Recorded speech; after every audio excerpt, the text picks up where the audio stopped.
అట్లాగే మీరు పునర్జన్మల గురించి కూడా ఆ మధ్య మాట్లాడేవాళ్ళు. రీసెర్చ్ చేశాను, రీసెర్చ్ చేశారు, మాట్లాడారు. నిజంగా పునర్జన్మలు ఉంటాయా గురించి? అటేడు తరాలు ఇటేడు తరాలు చూడాలంటారు, లేదంటే ఇవన్నీ తప్పండి. తర్వాత నేను పూర్వజన్మల మీద ఒక మీడియా ఛానల్ హైర్ చేసుకుని నేను పూర్వం పుట్టిన గ్రామానికి వెళ్ళి, ఖమ్మం జిల్లా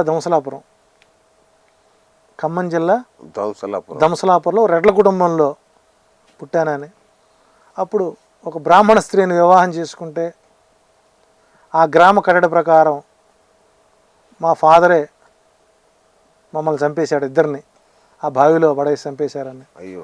మా సమాధి అక్కడ ఉన్నటువంటి శివాలయం పక్కనే పెట్టారని, మా ఫాదరు వ్యవసాయదారుడని, మా ఫాదరు వ్యవసాయానికి సహకరించినటువంటి ఎడ్లని నిష్పక్షపాతంగా ఆయన ఒక కటికవాడికి అమ్మేస్తే ఆయన చూస్తుండగానే ఆ ఎద్దు కాళ్ళు నరిగేసిన తర్వాత ఆయనకి పెరాలసిస్ వచ్చిందని, మొత్తం నేను ఆ గ్రామంలోకి వెళ్ళి మొత్తం వాళ్ళ చేత ఒప్పించుకున్నాను ఈ టాపిక్స్ చెప్పి. మా నాన్న మంచి ఆంజనేయోపాసకుడు, పక్కన ఒక ఏరు ఉంటుంది, వరద వచ్చినా కూడా ఆ ఏరు ఆ ఊళ్ళో వచ్చేవి కాదు, ఒక కర్రత గీతగీసి వచ్చేవాడు. ఇవన్నీ కూడా నాకు అనుష్ఠాన బలం మీద తెలుసుకున్నవి. ఓకే. ఇది తెలిసే చాలామంది ప్రాక్టికల్ ఛానల్స్లో మేము పురోగమ తీసుకెళ్తామని చెప్పేసి రింగా చూపించారు, అవన్నీ ఫెయిల్ అయినాయి. మీరు చెప్తే కరెక్ట్ అవుతుందా? ఇప్పుడు అంత ఓపిక లేదు, అంత సాధన లేదు. సాధన ఆపేసి అంటే దీని మీద అప్పుడు ఏం చేస్తానంటే రీసెర్చ్ చేశాను. ఎవరు పూర్వజన్మలో ఎక్కడ పుట్టారు, ఇప్పుడు ఎలా ఉన్నారు, రేపు ఎలా అవుతారు, దీని మీద అయితే నేను మొత్తం అనాలిసిస్ రాసి పెట్టుకున్నాను. రాబోయే రోజుల్లో అంటే కొంతమంది మరణించిన వ్యక్తుల గురించి చెప్పచ్చు, ఇప్పుడు ఎస్వి బాలసుబ్రహ్మణ్యం చెప్పచ్చు. ఎస్వి బాలసుబ్రహ్మణ్యం గురించి మనం కంటెంట్ తీసుకుందాం. ఎస్పీ గురించి, అట్లాగే రవివర్మ గారి గురించి, సరోజిని నాయుడు గురించి, బళ్ళారి రాఘవ గురించి, అల్లూరి సీతారామరాజు గురించి, ఏంటి మన సూపర్ స్టార్ కృష్ణ గురించి మంచి ఎథిక్స్ రాసి పెట్టాను నేను. రాసి పెట్టాను. నేను నిరంతరం 18 గంటల సేపు జ్యోతిష గ్రంథాలపైన పరిశోధన చేస్తుంటాను. అది నా వ్యక్తిత్వం. సో కాబట్టి సరే, మన దగ్గర వచ్చి ఫలితాలు వచ్చినవాడు ఎప్పుడు నేను దగ్గరికి వెళ్ళాను చెప్పడు, ఫలితాలు వచ్చాయని చెప్పరు. ఎవడో ఒకడో కాదు, వాడే మీడియం ముందుకు వస్తాడు, జాతకాలు చెప్పనేలా, నాలుక కాచుకోనేలా, ఏంటి వాడికి 3,000 రూపాయలు 30 సంవత్సరాలు తిడతారు. నమస్కారం ఆయన, స్వస్తి ప్రజాభ్యాం పరిపాలనకి జాతకాలకి రామాకండి. రైట్. అట్లాగే మరణ సమయాన్ని కూడా ఖచ్చితంగా మీరు చెప్పగలరని అంటారు. అంటే మనకు మరణ సమయాన్ని నిర్ణయించడానికి ద డెత్ ఆఫ్ బుక్ అని ఒకటి ఆంగ్ల కవి రాశాడు, ప్రిగ్రో అనే వ్యక్తి. ఇప్పుడు 1926లో రాశాడు. అట్లాగే ఆస్ట్రాలజీలో కూడా ఆయుర్దాయ దీపిక, ఆయుర్దాయ చంద్రిక, మృత గ్రంథాలు ఉన్నాయి. మరి ఆనాడు వాళ్ళు రాసినవిగా వరాహమిహిరుడు నిరూపించాడు, నువ్వు ఎలా చనిపోతాడో ఒక రాజు కొడుక్కి కథ చెప్పాడు. అది పబ్లిక్ చెబుతాం దాని గురించి.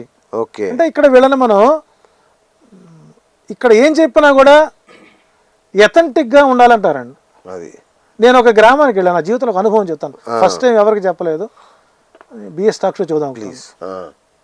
జ్యోతిష్యం నేర్చుకున్న కొత్తలో సహజంగా మనకు మొబైల్ ఫోన్ కొత్తగా వచ్చింది, ఓ ఫోన్ కొనుక్కున్నాం, ఒక నెంబర్ వేసుకున్నాం.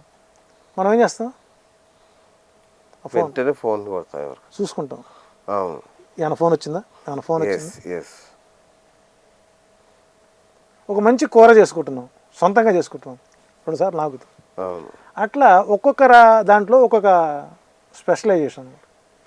నేను ఒక గ్రామానికి వెళ్ళాను, పుట్టిన తేదీ చచ్చిన తేదీ. అప్పట్లో మనకు బ్యానర్లు మాన్యువల్, అప్పటికి బ్యానర్ రాలా. ఇప్పుడు నేను చెప్పేటువంటి అంశం 1995లో అది.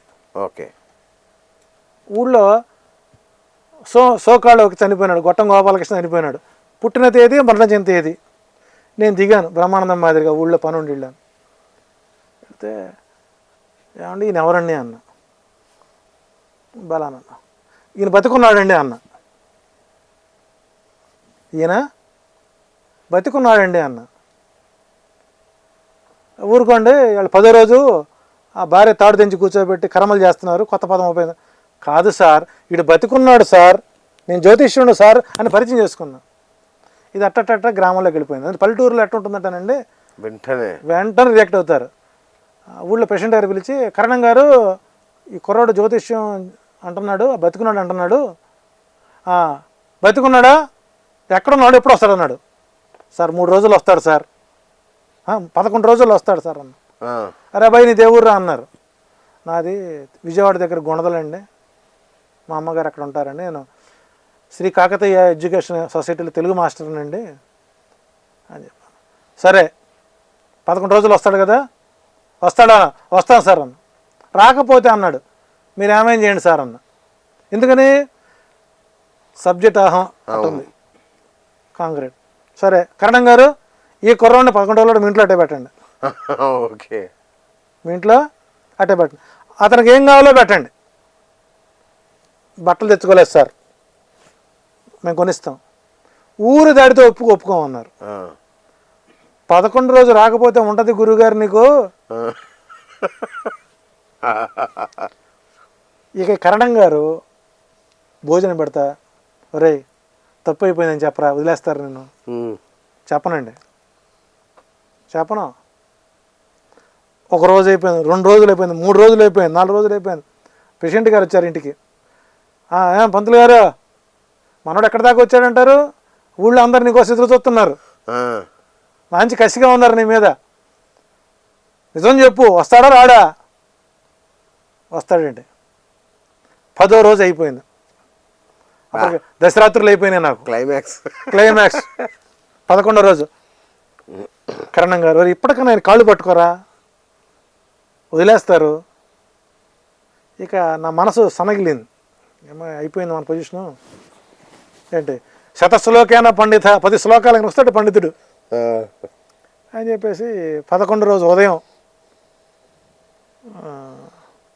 మధ్యాహ్నం 2 గంటలకి పిలిపించారు రచ్చబండ దగ్గరికి. అప్పుడు రచ్చబండలు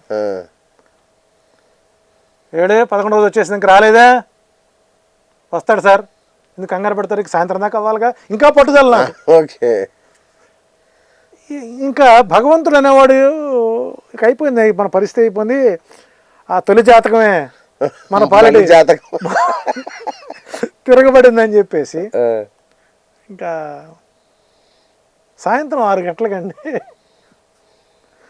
ఆ ఫోటోలో ఉన్న ఆయన తిరుపతి వెళ్ళి అక్కడ సంచి పోగొట్టుకొని పిచ్చి మునాళ్ళు తిరుగుతూ గుండు కొట్టించుకొని ఏ చేతిలో లడ్డు ఇది సంచి పట్టుకుని పిఠాపురం రైల్వే స్టేషన్ దిగాడు సార్. వాడు పిఠాపురం రైల్వే స్టేషన్లో దిగాడు.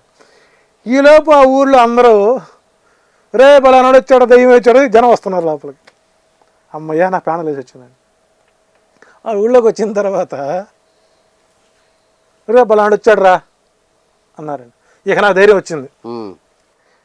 పిలిచాడు, ఏం జరిగిందిరా అన్నారు.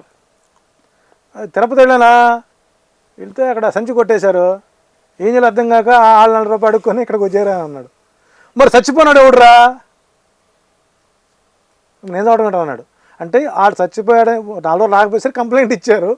కరెక్ట్ ఈయన వేసుకున్న చొక్క, ఈయన వేసుకున్న పంచ,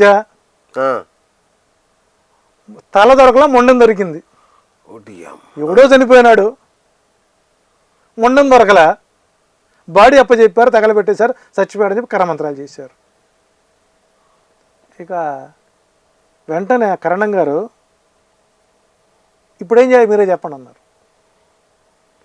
మళ్ళీ పునః 21 రోజుల్లోపు వివాహం చేసేయండి అన్న. ఎవరికి?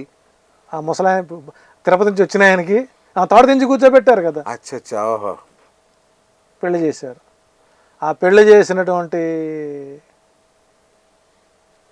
వాళ్ళకి పుట్టినటువంటి అంటే అప్పుడు కొడుకులున్నారుగా, ఆ కొడుకు ఒక మనవడే మనకు ఒక ఎమ్మెల్సీ.